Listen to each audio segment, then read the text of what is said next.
right, so today I have the pleasure of being with Kham in Thoreth. And Kham and I actually met over a year ago, and we had some great conversations about his career situation, just where he was going. And, I'm pretty fortunate to have stayed in touch with him and seen some of the progression of an amazing career that maybe wasn't even expected if you look back 12 months ago. So I think it's a great place to start to welcome you to this conversation where we're just talking about a reflection point and how you went from where you were to where you are today. That might be an encouragement for others. And I'd love to just hear a little bit more, just about where you were, Calm, professionally, before this fork in the road of sorts showed up. All right. Thanks for having me on, William. When we chatted, yeah, there was definitely a fork in the road when we had that conversation. When I was trying to find an opportunity to get a full-time working in corporate America for an executive position. But prior to that, I was running a full growth marketing agency with a team of over 52 people, mixed globally, full-time, part-time, right before the pandemic. And when the pandemic hit, it was a struggling time for us to adapt and evolve because we lost a lot of clients, and it really was due to cash flow. I can't blame the industry when everyone was just holding on to cash, even though we were the right solution to help businesses figure out how to better market themselves online. Because the digital transformation was the push there, right? So we're like, oh, this is the Super Bowl for us. We should be busy. But what happened was everyone held on the cash, and we had to keep going up market to bigger clients, and we just ran out of runway. So I had to close the shop down, and that was when you run a business, a lot of this is your identity. So then when I was reflecting on what's my next thing, do I go full time somewhere or do I start this up again? And for me as an entrepreneur, it's in my DNA. So like, yeah, I'm gonna go back in consulting, but I evaluated what I wanted to do next, and I got into more business consulting versus just looking at marketing as a whole. And because what I saw during the pandemic was to scale a business to all these different elements, right? It's like culture, systems, people, Hmm. marketing, sales, finance. And I was doing that internally with my own team, so I saw that firsthand, and I was also doing that for clients. So we were kind of already evolving into a business consulting firm, but we were actually trying to figure out the branding. So in a way, it was a blessing in disguise for that agency to shut down. So then I started compound effect, meaning if you bring the right people at the right time, you get the compound effect, and that's a network of experts or industry or companies together. And then within that was like in 2022, and I was already doing like data analytics and which now we know is a lot of it is involved with AI. So when ChatGPT came out a couple of years after that, or a year or so after that, it was very natural for me to kind of get into the understanding ChatGPT, AI, and a lot of folks who knew me, who was like, comms were usually techie, they just reached out to me to ask me about how to do AI, and I was known as the AI guy, and I have a brand called AIadvisorguy.com. I have all the handles, but AI was such a small, there wasn't a lot of awareness around it. People didn't understand it. So I wasn't making a lot of revenue, money, profit, paying my bills, taking care of myself and my family. And that's when I reached out to you, William, and say maybe it's the right thing to consider a full-time opportunity. Because I don't know if this is going to take off or when it's going to take off. And that was a challenging time for me to kind of change what I've known myself to be, my identity, but to really consider like this is the best thing for my family, for myself, to have, quote unquote, what you think is a stable income. But that was the fork in my road. And I don't know if you want me to continue from there, William, but I'll Yeah, no, pause I think that's there. great. No, that's great, and I think that really brought us to a little bit of background. The picture of how you had already kind of run your own organizations. You'd already been an entrepreneur. You have that spirit, I know, as I've gotten to know you over the last year. The biggest question that came to your mind about, what was it? Was it a fear, or was it, did corporate path just seem like it was a necessity, possibly? I mean, what were you looking at that moment, and what was that like for you in that moment? For me, which I think might be relevant to a lot of people, was how am I making money to be a provider for my family?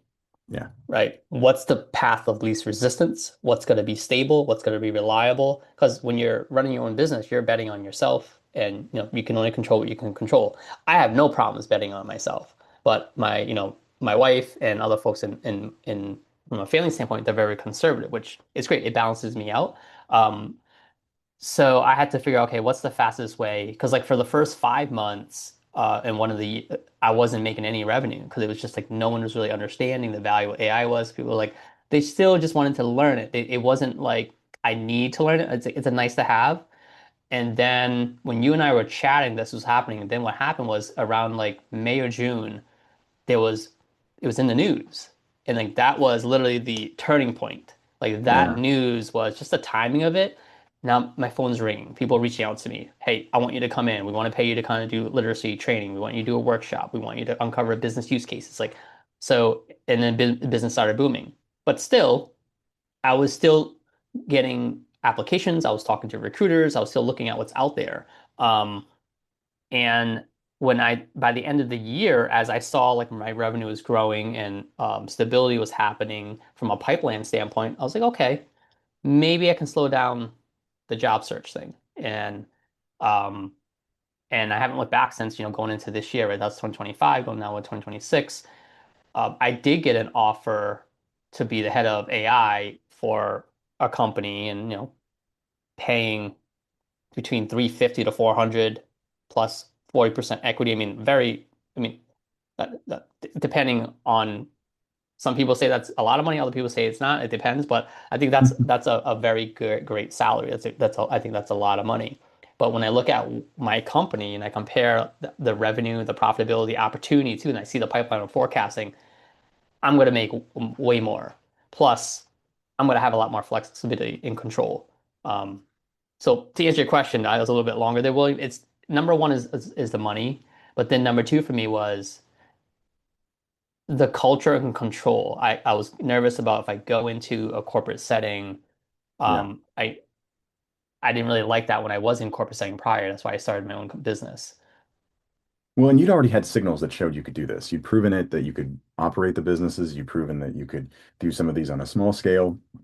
And it was just a confidence moment of, is this the right time in the right market? I think if someone were sitting in the same decision right now, they're trying to figure out, is there a corporate safety net here? And maybe there is, it's a tough market right now. We talk a lot about how companies are quietly hiring. They're not even having to do anything when the first 9 steps of the job search process for the hirer, for the company that's employing, they're already done by AI now. So they don't even have to figure out, they can just call whoever they want. So the phone's not ringing for people, and that gives people this wrong impression that maybe the market is impossible to break through. And yet at the same time, for you, it was enough time to see that you had a picture and you had a family and a people, the group that supported you to get you to this place. And it's those signals, like other companies ready to hire you, is huge. And I am thankful. My last closing reflection question for you is really just around looking back at yours. Is there anything else you can share about what that moment, actually required of you, and uh, in terms of, that you didn't know you had in you? Because you've done this, you've done other businesses, but was there something unique about this one that you can remember looking back at that re took something else from you, took a lot more confidence or faith in some way or something, a leap of faith, whatever you want to call it that, or what, just anything else you'd want to share if you were talking to others who are either in a career transition right now or founders who are trying to figure out where they fit in the organization that they already built. Finding the job, even during the job search at that time, was difficult because I was also seeing my resume wasn't getting through, even though I was a perfect fit. And other Mm. times I would get through, but maybe the company was not the perfect fit for me, right? So there's all these variables in play, and you're like waiting and waiting. It it could be frustrating, it could be scary, because I think a lot of people are having tough time finding jobs today as professionals, especially the younger generation. Like you're hearing all the numbers where they can't find jobs, the unemployment rate is the highest. So I think when you're thinking about what should I do here, um, should I do a side gig? Should I do a company while I'm waiting? Yeah, that might make sense until might as well. You have to figure out how do I start making money but providing value, not just to sell something. So like that was what I was looking at. I knew that ultimately my heart in my mind was saying, do the entrepreneur path. You've done it before, seen success. You help other people scale their business because that's what I did. I got hired to do that from an agency standpoint, even a consulting and advisory standpoint, or a fractional standpoint. Um, so it's like believing in the process, William, right? Like just like working out, like you don't see the results, but you follow the process. You get up every day, you do the exercise, you do the reps, you eat well, and it's like I don't see it yet. I don't see it yet. But then eventually, boom, you start to see it. And like that's what it was. I start to see leading indicators like, okay, I'm doing the right thing. I'm in the AI space, which is a newer space. There's so many fake people out there saying they're consultants, they do all this stuff. But then I meet all of these people over the last 3, 4 years I've been doing this. As I talk to more people, especially those who are really well known, they're not doing the same thing I'm doing. It was validating to know like I had my, to your point earlier, like I had my spot. I found my purpose. Also, I approach it differently than they are. I had larger IT companies I partner with to do the execution work because like depending on if they're a Microsoft shop or Gemini, they were even telling me like, "Come, we haven't met a business, an AI business consultant who like architect like you, who has this the way that you can articulate something but make it easier for the C-suite to understand how to do AI implementation." And that's one of my superpowers is because I work very well. I understand business and I can match together the business acumen with where AI is pragmatic. And like as I saw that more, these all the signals leading up to it, it again, like working out, like I'm seeing, maybe your pant size is going down. Maybe your face is thinning out, right? Like you start to see definition in your muscles, whatever that is, for you to be like, okay, I'm doing the right thing. That's what I was seeing. But the issue for me was I making the money quick enough to kind of get me there. So like for me, I was like, okay, this is what made me made my decision was, will I have regrets? That was the turning point, William. I was like, if I choose to take a full-time opportunity and not keep pursuing this, which again, you don't know where the market's going to go. AI is really new. Will I have regrets? And to me, I was like, yes, I'm going to have regrets looking back, let's say 5, 10 years from now. I'm like, I could have missed this and that. So I'm very glad and excited where I'm at the path right now. I'm almost at capacity. Like I'm extremely busy. I'm scaling my team. I'm bringing people on full time. So like I'm going back to the whole thing again, like building the whole like agency. But I'm Yeah. also building a product. I'm actually having a technology company, so I'm building another business. And I'm looking to build this other community, which is another business. And now I have 3 businesses that I'm working on, but I'm prioritizing it because you got to like focus. So the opportunity, I think, is amazing. It's given me control. It's given me, I feel like I have a purpose that aligns with what I want to do, where I want to spend my time, not just on the business side, but on my family side. I think if I Yeah. was in the corporate setting, William, I wouldn't have control of my time. Um, I wouldn't have the flexibility to do what I want. And that was one thing I actually said to when I was getting interviewed. I said, can I move as fast as I can? Because I know what I want to get done. I know how I can help your business. What I'm afraid of is will I be slowed down because maybe the leadership team doesn't see it or they won't have the budget to actually have me do what if I'm the head of AI, I need to have the flexibility to just go. And the issue I see with a lot of companies right now, that's not the reality as much as they say they want to be AI native. So that was all these little like red flags that you have to kind of read in between the lines and say like maybe that's not the right choice for me and kind of like where are you going to be, where's the best self for you going to show up for work and for your family or for whatever goals you have.